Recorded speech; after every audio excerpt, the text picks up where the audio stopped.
Hello everybody and welcome to another comedian's interview for my blog and podcast A Rich Comic Life. My name is Richard Gill and my blog describes my experiences of watching over 1,000 comedians and counting over the last 46 years. I'm delighted to welcome my guest today, the very funny comedian, Mr. Elliot Steele. Yes! Hello, mate!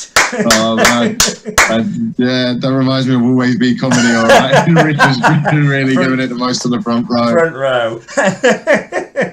Yeah, it's become a wonderful honour to be sitting in that front seat. But have you? I always wanted to ask you this because you, out of anyone I've met, have probably gone to see the most amount of comedians. You love watching comedy. You're like one of the best people who's like you're one of the best people to have as a fan, and like always so supportive. You're very kind. Yes. Has there ever been anyone you've not liked? Has there ever been anyone that you've gone, I'm not going to go? Because you go and see people that I go, because I really like that you like my stuff. But then I see some of the people whose stuff you like, and I think, I don't know if I can trust Richard anymore, because I think they're dog shit. And I see you being really nice about them. So I want to know who it is that you don't like. Because it must have to be, you must have to. I can count 5 people that I don't like. Only 5 out of 1,000. About 1,000. If I sit in silence in a gig, which is very rare, I'm not the greatest fan.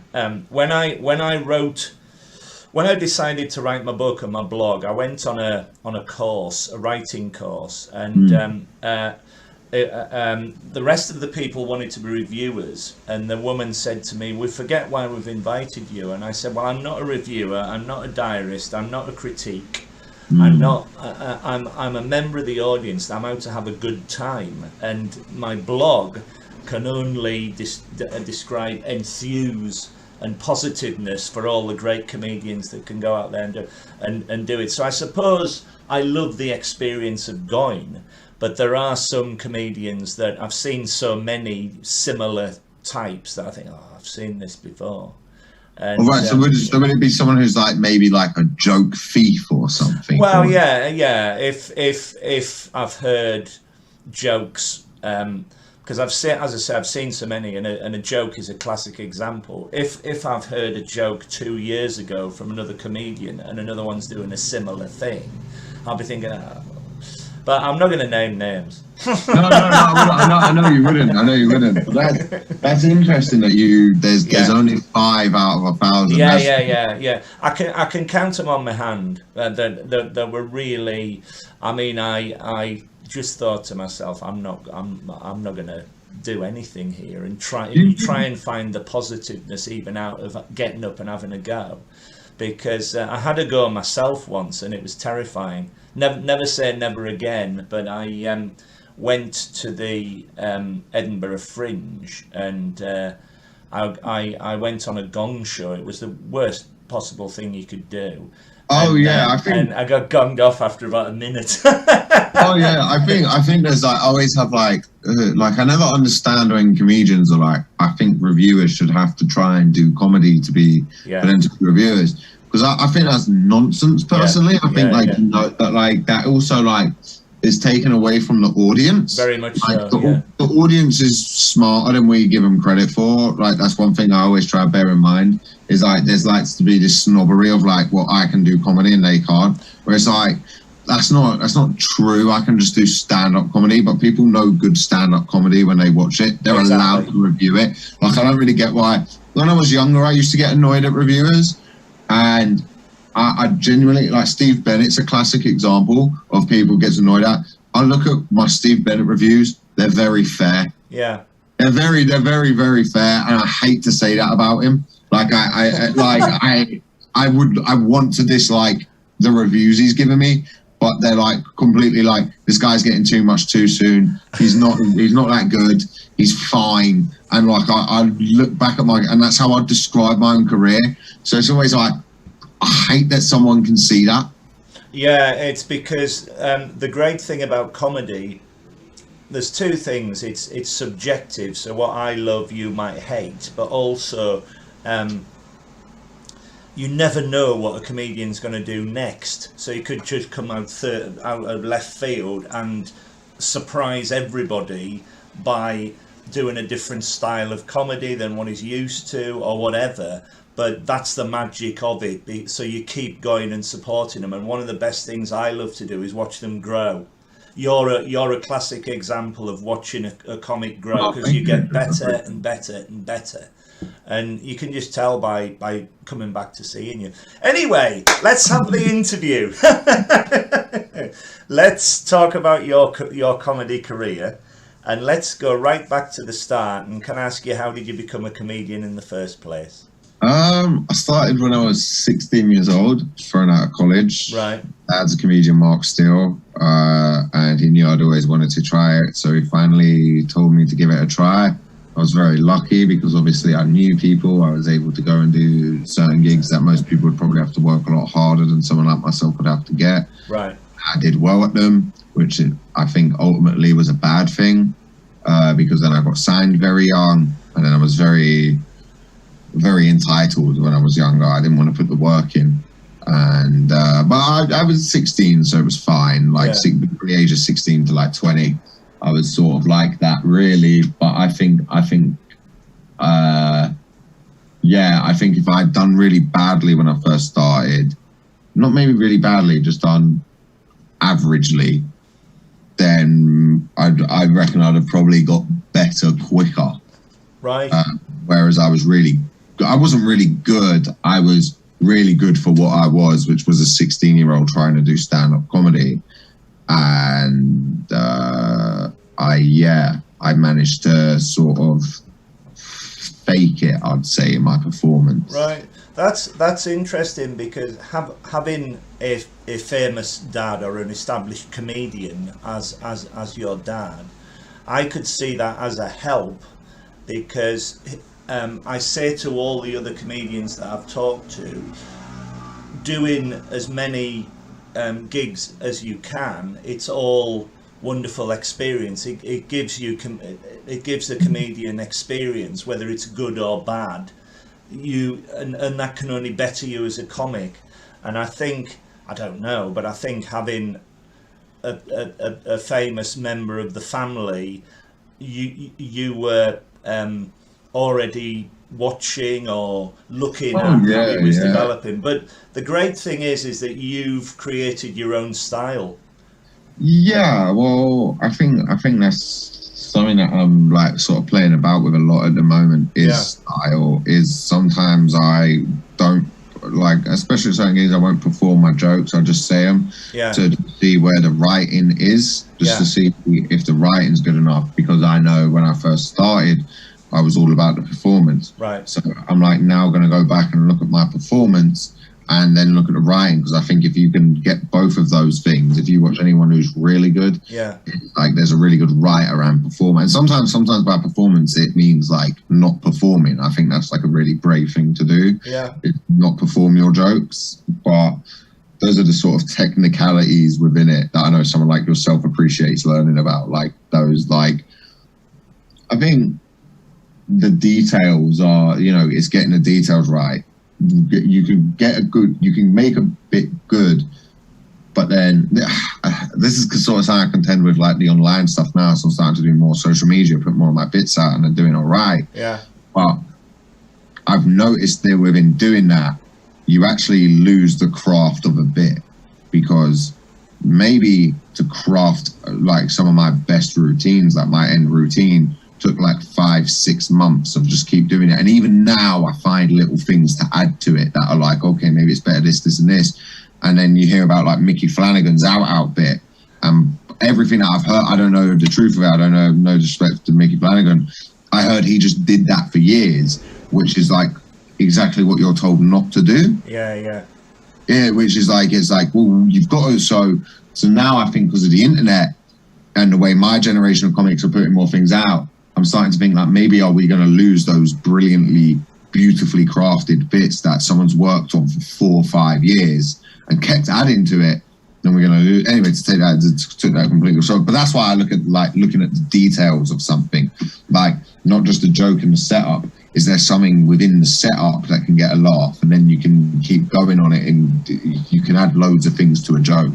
That's really interesting, because I was just going to say the wonderful thing I love about your performance is how you build up, and I can never remember the name of it, but it's like is it called a topper joke? So there's always one more joke when you think you've had your last joke, and you're laughing, and then you throw one more in, and you're so good at doing that, and it's all about building it. That's just those toppers I usually find just come from being on stage, and you'll say something and it'll land, and you know when it'll work, and sometimes you'll say something and it'll murder, and then you'll do it the next gig and it won't, and it was just you had to be there in that moment and recreate that.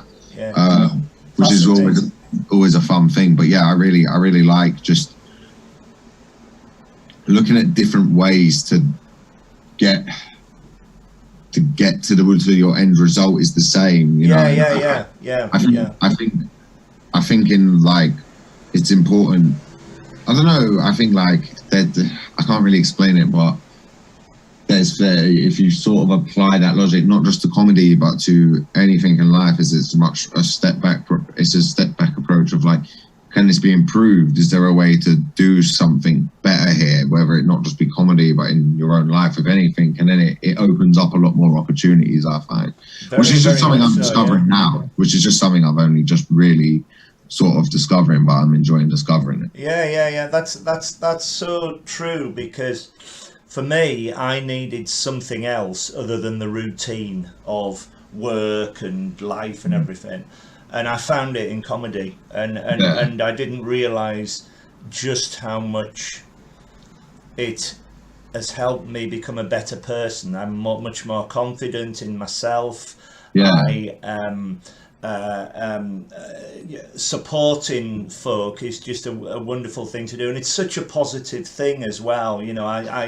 I can't be doing with people who just go to comedy nights and heckle and don't really want to be there, and you think, well, this is the most joyous thing, to watch, because like you say, especially live, you never know what's going to happen, and it's in the moment, so I think that's always something. Like I always think in comedy, like when I hang out with a lot of other comedians, I really like all the other comedians, by the way. Even if I do bitch and moan about people, I still really love them, like I do. But like I find like sometimes I hang out with a lot of comics and I'm like, you guys need something else.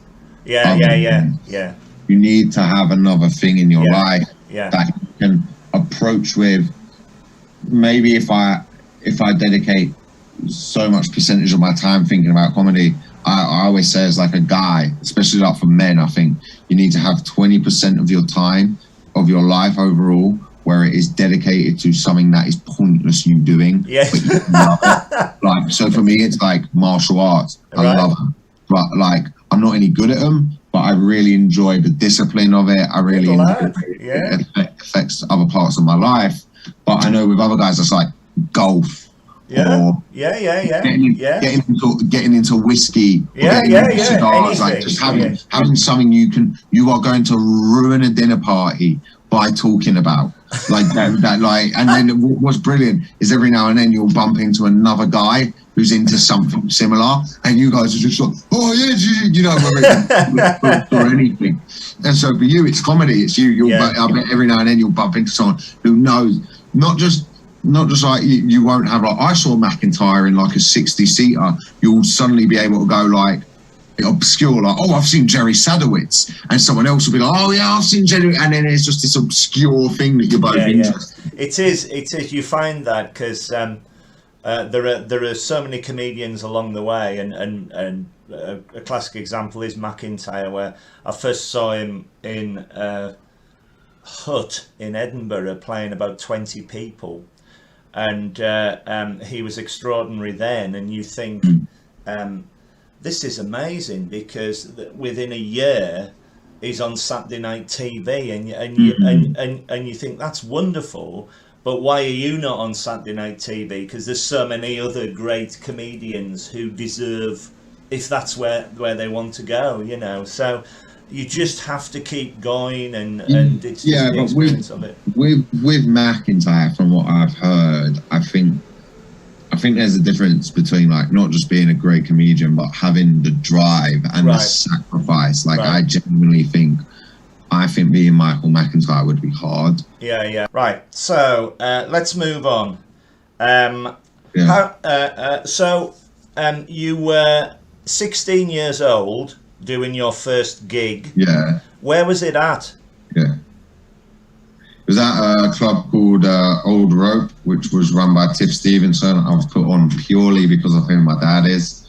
It was really nice. It was a lot of fun. What a great comedian she is. Yeah, I love Tiff. I generally owe her and Mike Wilmot my career. Wow. So, Wow. Two people as well who were just extraordinary.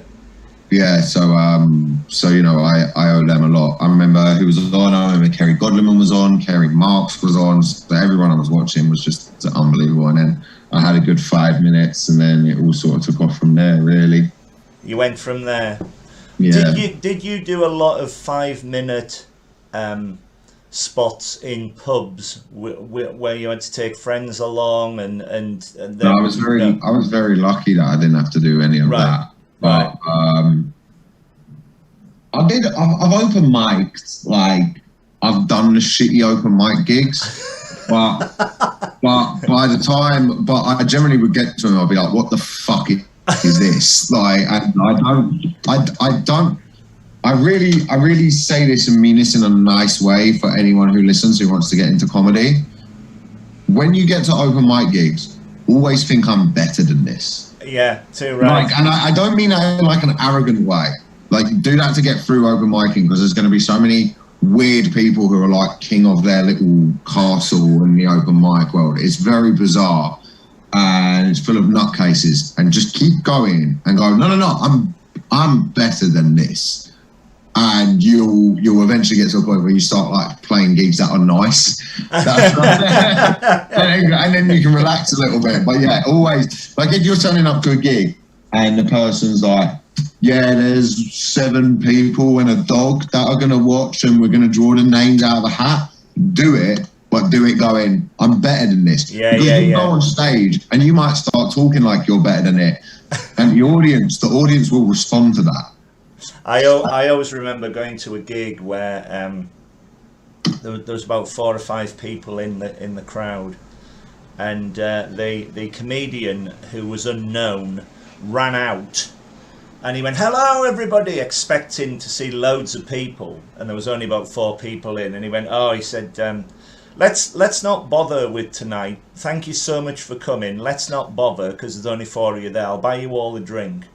And the bloke in the front row had his arms crossed, and he just went, "No, I've paid my £6. I want the hour." And he had to deliver it. And it just keep going. And it's so true what you say. But that's the thing. I've had that in Edinburgh, man. When like 4 people who've come to see you. I can't imagine that. And then you generally think, like, if the 4 of you fucked off, I wouldn't have to do it. They were just somehow less humiliating. But that's my next thing that I don't want to do anymore. Is like, I want to start being able to do Edinburgh runs and rooms to people who've like come to see me. Of like, even if it's like 30 to 50 people, like just every night, just have a run like that. I don't want to do anymore. There's 7 people in, because like you go, no, I'm better than this. Like I don't want to do this. Like, and everyone, one of the best bits of advice I've ever seen. It wasn't even advice. It was Daniel Sloss talking to Kai Humphries. Yeah. And I'd just been doing 2 gigs to about 30 people. Sloss, just as he started taking off this, like he is now, just did, I think like his first of like 4 nights at the O2 Kentish Town to like 1,200 people. Wow. I was sort of going back there to be like, well done, man, this is brilliant. And he just got off stage, and we were all having a cigarette outside, and he came up to Kai and he went, "Do you remember when there was 8 people in Leeds?" And it's the best bit of advice I've ever like got. That nobody, it wasn't advice. It was just like, he came off and was like, "Do you remember that night where I had to do a gig to 8 people in Leeds, and I'd taken you there, He's paying Kai Humphries. That hasn't even covered his petrol. Right? and so like everyone has to do them, but I think there's a thing where you don't want to be doing loads of it. No. So was there a point when you when you were doing your gigs, was there a point where you thought, I can do this and I can do this well and I can make a career out of this? Oh, from gig one. I know that sounds arrogant. Yeah. I know that sounds arrogant, but that was like, I can. But that's the greatest thing, of having a father in comedy is it's a viable career. Yeah. So for someone who's starting, who's just like, wow, maybe and I was 16. I don't have any responsibilities. No. So like even now at this point in my career, I'm starting as things are coming back, I'm starting to make a bit more money. I'm starting to do okay, and I can see oh, okay, this is going places, and there's these things, and people are asking me to come do things now because they like me, which is cool. It's just the start of it. It's taken 8 years, even with a dad in the industry. Yeah. And so for someone, I think, to start at 33, I think is a lot harder. Yeah. And you've got wife and the kids. That's why people like Romesh are so amazing. That's why I always be like Romesh Nation is yeah, he's brilliant. So just brilliant. And his wife has just supported him. In his book, she talks about supporting it. He talks about her supporting him and stuff. I think it's truly amazing. It's brilliant. I applied to be on his wall on the Rank Nation. I don't want to put him off with my laugh. Never say never. I'd love to go on it. I think he's wonderful. Just as an aside question, presumably you've gigged with your dad and you don't mind doing that at all, even although he's in the business as well? After the year we had, I don't give a shit. Like Stephen Grant from the Comedio. I love Stephen. He's been one of the people who has helped me so much. Yeah. He's been on here. He's wonderful. Yeah, one of the first clubs to give me weekends and stuff. So so helpful. I applied to do the outdoor gigs, and he sent me a message going how would you feel about doing them with your dad? And I was like, and I was like, Dad will sell them out, right? So I was like, all right, yeah. So we did 2 shows, and do you know what? I don't think I'd ever do it again. Wow. Because my dad, I realised this when I was gigging to my dad's audience. I was like, you guys are old Radio 4. Radio 4 crowd. My age. No, but a Radio 4 audience is different. You're a fan of comedy. You'll go and see all types of comedy. You'll go see young comedians. You go see old comedians. You'll go see everything, right? But they're oh, hello, Mark's on it. And I was there I really don't have anything for you. I really don't have anything for you. And I didn't. And it was just absolutely fine. Right. But Tom Horton and Sean Walsh were there as well. Oh, brilliant. Because they were in Brighton. Yeah. And they were just, I remember they both found it very, very funny. Yeah. Can I just please pass on a personal thank you to your dad, because I first saw him at the Comedy Store on a very early bill, and he just took the room apart. This would be in the early 80s. Oh no, the late 80s. But he did a series for Radio 4 about going around towns and cities, and one of them was Carlisle, and it brought back so many memories, because that's my home city. And he had some cracker packers from cars in the audience, and I walk past there every day to go home. So thank you so much, Mr. Steve. Anyway, enough of your dad. How do you remember all your routines on stage? Do you know what? Do you have a way of doing it?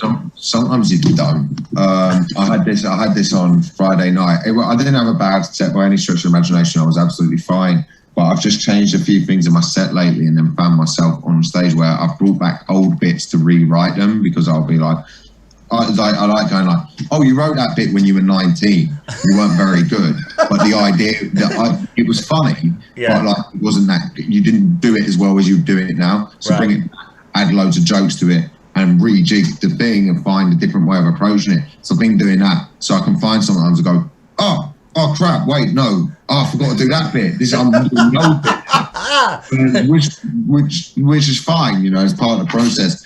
But I just find you just say it enough times, you just remember it. Yeah. I don't think there's any way to remember. So I think you've written it, so you remember it.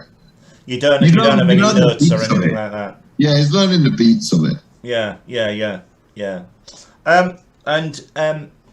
When I've seen you, you always appear very, very confident on stage, fearless with an audience, very, very good with an audience. Do you suffer from nerves at all? And if so, how do you cope with them? Suffer from nerves. I used to badly. Right. But I kind of learned that you never do anything well when you're nervous. You know, anything.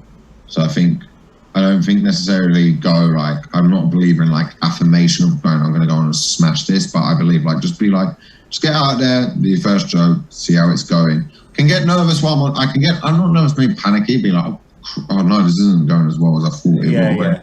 How it usually goes. But I don't think getting nervous does anyone any good. No. But if nerves come, I think you've just got to steer into it and be nervous, not try and suppress it. There's a difference between nerves and adrenaline, isn't there? Mm-hmm. Yeah, definitely. And and sometimes it's just like excitement. I don't know. It's weird even for me, because when I'm sitting in an audience, if I've enjoyed myself so much, after the event there is a come down.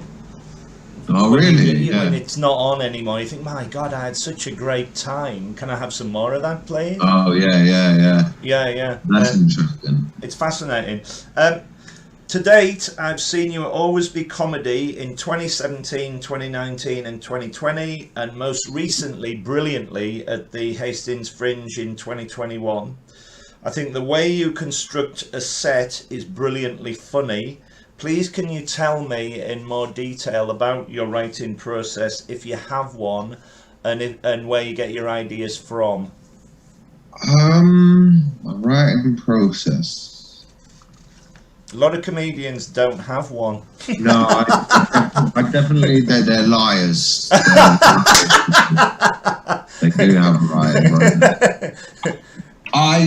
I guess my thing would be honesty. Like I always think if you can be honest, even if you're in the wrong, knowing you're in the wrong is funny. So if you have a viewpoint that might be wrong, but you defend it because you're like, look, this is just how I feel. I think there's something funny in that. Yeah. But also, I don't know.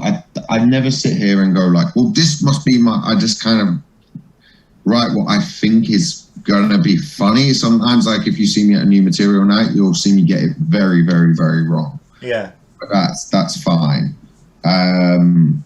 Like I'm not afraid. I'm not afraid of doing badly at things. I think it will upset me. It will annoy me. But I really think you have to be bad at something before you're good at it, and that works through bits. So sometimes I'll start writing a bit, and it's really not very good, and then I have to do it a few times. But what I've noticed recently, as my writing's improved, that time's less and less. So even if it's just a joke, the joke will form a bit. So sometimes I write a joke, and the joke works, and then I have to expand it and come from it from a different place, and that's kind of how I create a bit. It's interesting because as the comedy clubs are opening up, the comedians are coming back, I'm going to see a lot of work in progress shows, and a lot of them have they have notepads or tablets in front of them, literally reading the routines out, and then recording it all to base it all on laughs. and some of the stuff they ditch and some of the stuff they keep in. Yeah, I generally think, and this is something I'm not able to do, but if you were able to learn a bit and just say it with confidence the first time, it would get a laugh and you probably wouldn't bin it. I think sometimes it's like, especially with like a bit where you're trying to be a bit more risque or do a joke that's maybe a bit more out there, it can, maybe it's subject matter or anything like that. Not to say that's just what all my jokes are, but you can pull back on it, like, because you're like, oh no, I'm going to lose them. Yeah. It's really got to be, and it's hard to do. And I know it's like, I just said not afraid of doing badly, but I still, when I listen back to myself, what annoys me most when I listen back to myself is apologizing for a bit not going well, or making a joke of a bit not going well, because fuck them. Like, it didn't go well. Too right. And I'm annoyed at myself for apologizing, because I'm like, stop seeking the approval this much. Yeah. You need to, really be in charge of this. And sometimes I'm still very like, oh, please like me. Like, sometimes you want an audience to like you, not so you get the feeling of being liked, but because it allows you to get away with more. Yeah. When an audience likes you, you'll get away with more. And that's why sometimes being liked is like a thing that I really want to be on stage, because it allows me to do stuff more, when really should be, no, this is well written. Having them like you and getting away with it is cheating, because that means it's not that well written. That's very interesting, because a lot of the comedians that you look at are very endearing on stage, and I always think if they are endearing, they can say what they like, but it might not necessarily be as funny as not being liked, but not caring about what you appear to the audience on stage. It's if you just go out and say your bit. I always remember we were very, very lucky to see Bill Hicks live, and he was extraordinary. He just spoke his mind, couldn't care less about anybody, and everybody was just on his every word that he was saying. He was just amazing. So that's the comedian people assume I like the most. That's great. People always think like, because I'm not trying to say that I'm anything trying to be like Hicks or anything. People always assume because like I'm a massive Stan fan, or any of these people like I like Carlin, that I must like Hicks. I fucking cannot stand his comedy. I genuinely like, I don't, and I'm not like going, I get it's brilliant, but he never makes me laugh. No, that's the thing. I had recently with Bo Burnham. People love, like my mates love Bo Burnham, so I will watch a Bo Burnham special. It's entertaining. I mean, like, yeah, he's good at music. Yeah. I'll listen to his music, but then I watched his latest special and I loved it. I thought it was brilliant. So I was like, okay, I'm very happy to admit that I'm wrong on it, and I'm completely.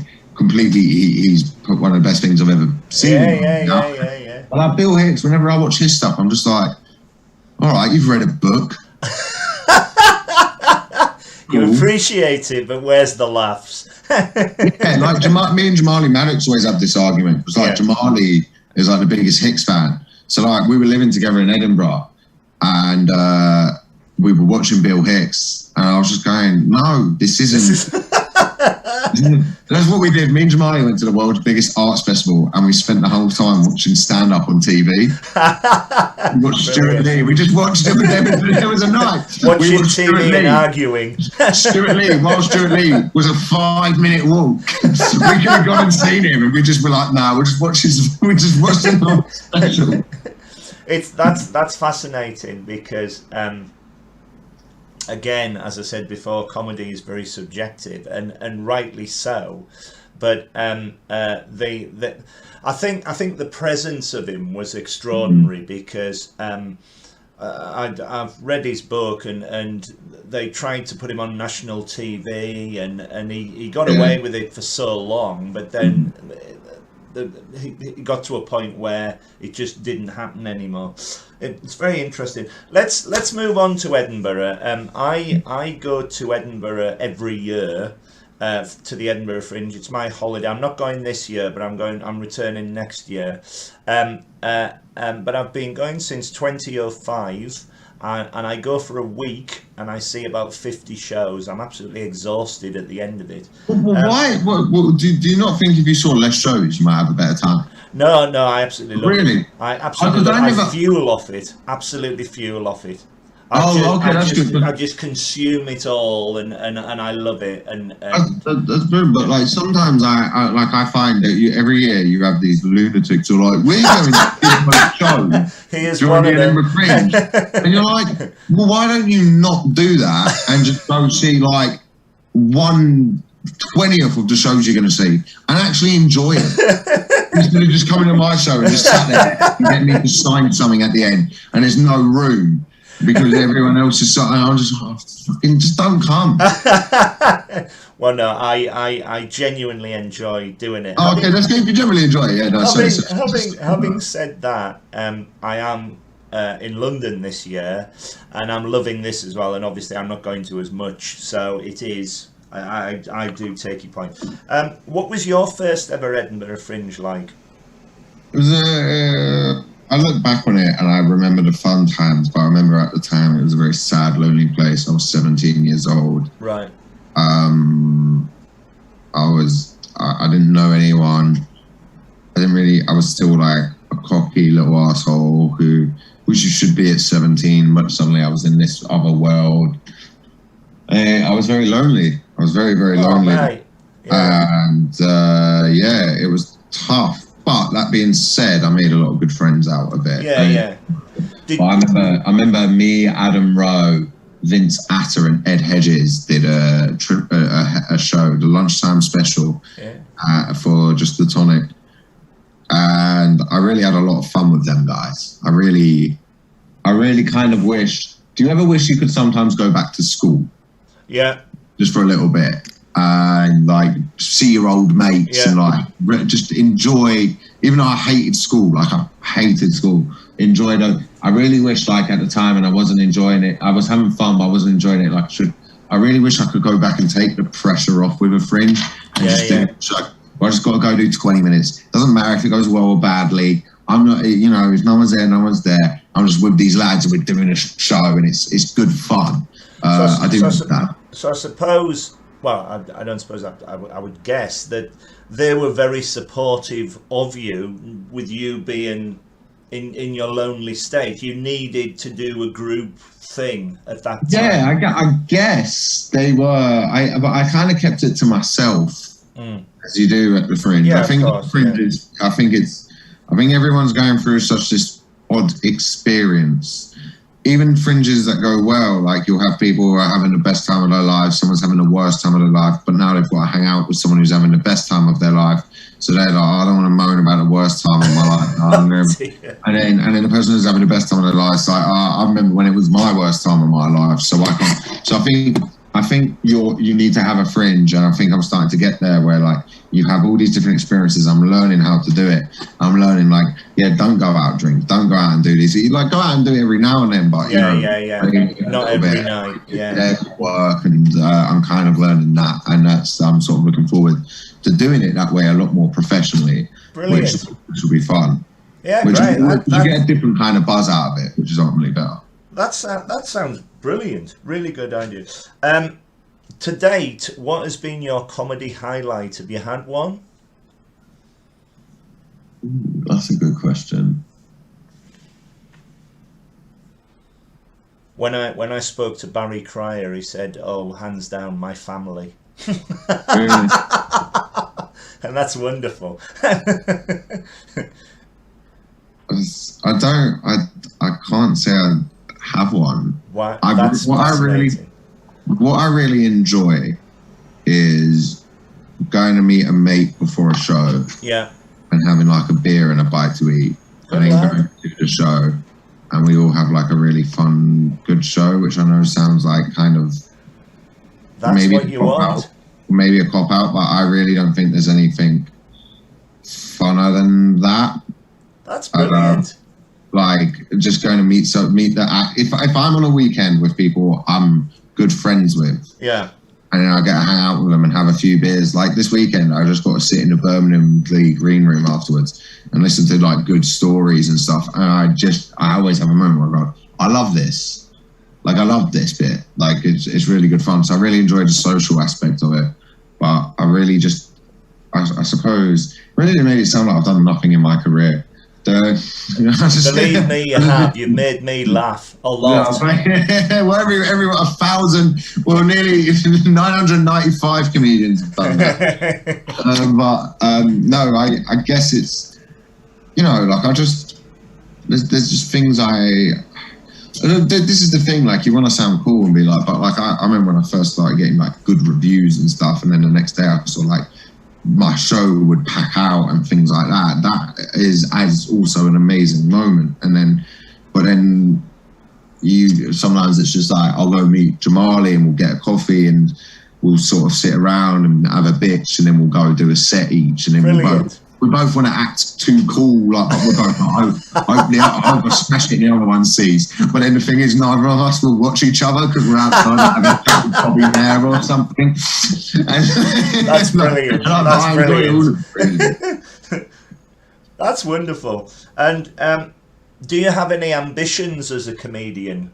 Yeah, I do, but I don't. I feel very peculiar. Like, I guess my ambition for next year is just to sell out a fringe run and have a really good fringe run, and I want to up my social media game because I've got loads of good bits that I can put on social media and start getting it better.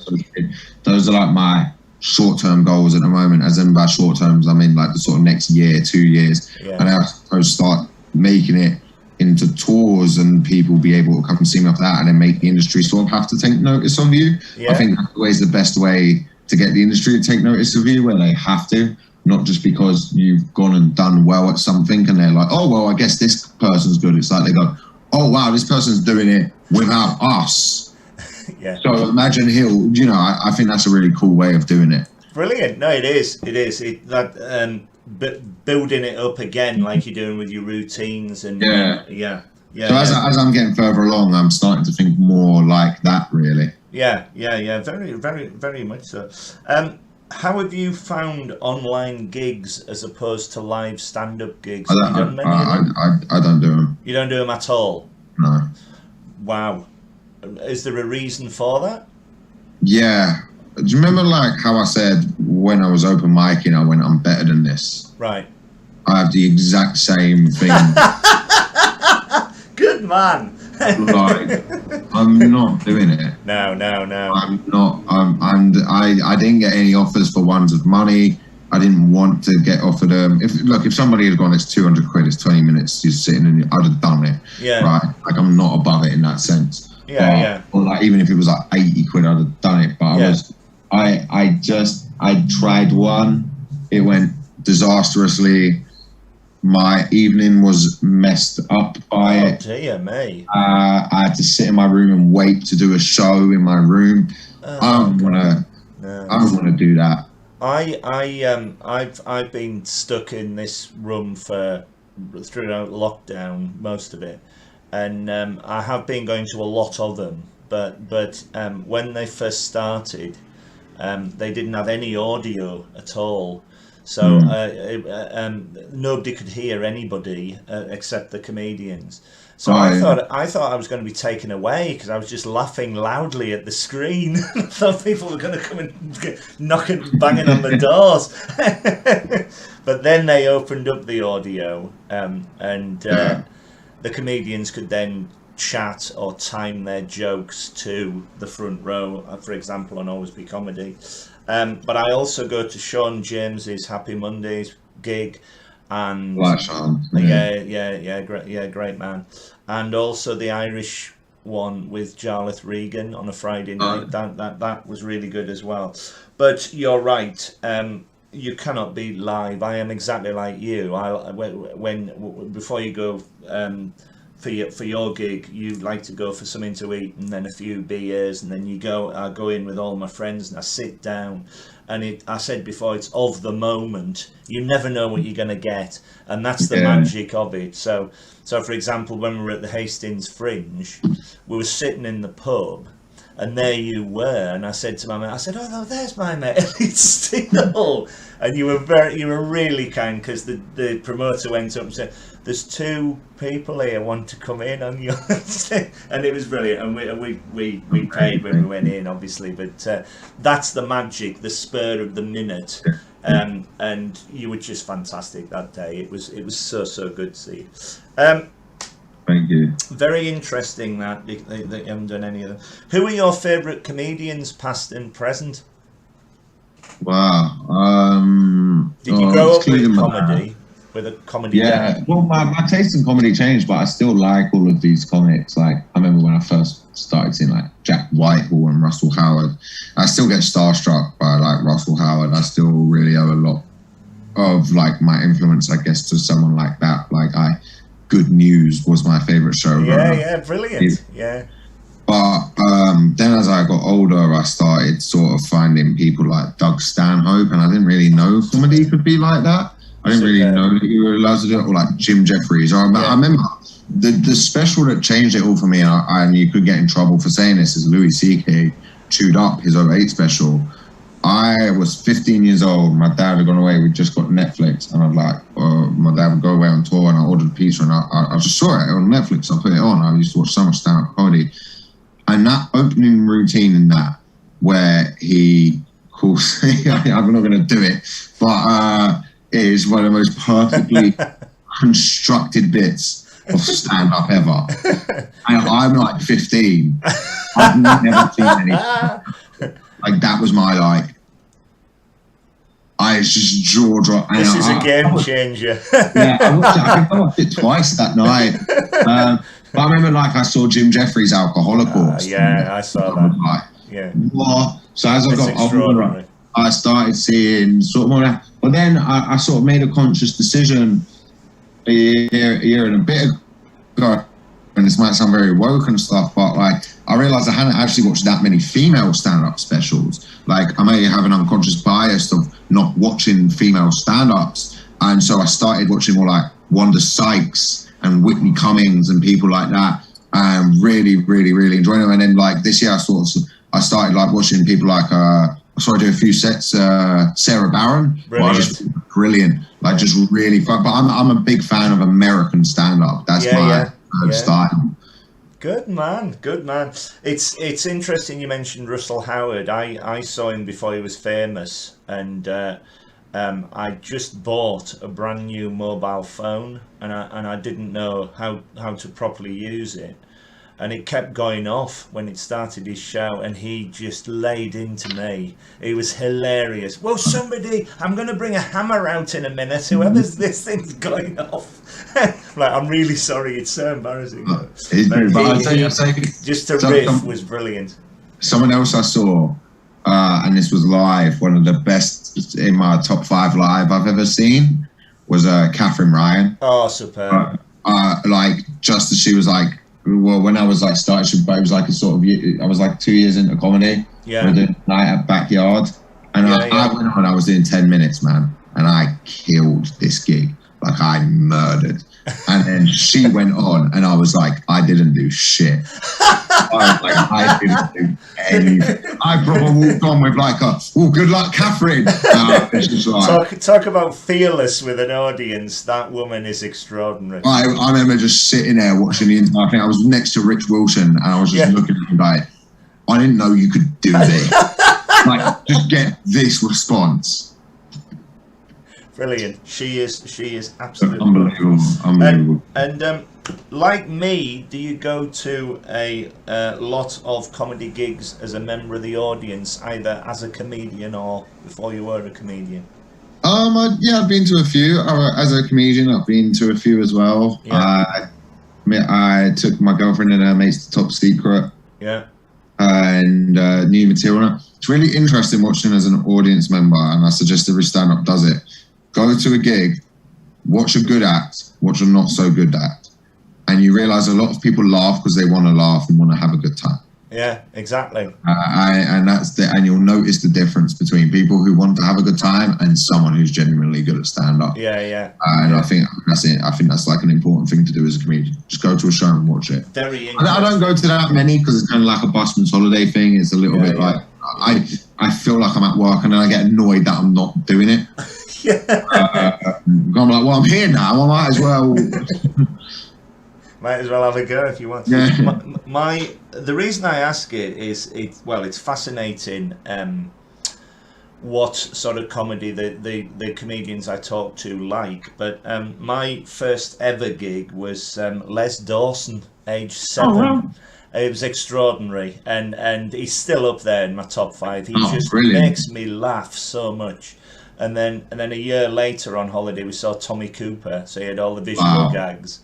And I just got hooked from there. I noticed the Fez at the behind me, massive fan. But the ones that I love were Morecambe and Wise. I know they're everybody's favourites, but there's this next level where you're not doing anything, so you're twiddling your glasses or twiddling your fez or whatever it is, or not doing anything, and you're just laughing at them. And how do you do that?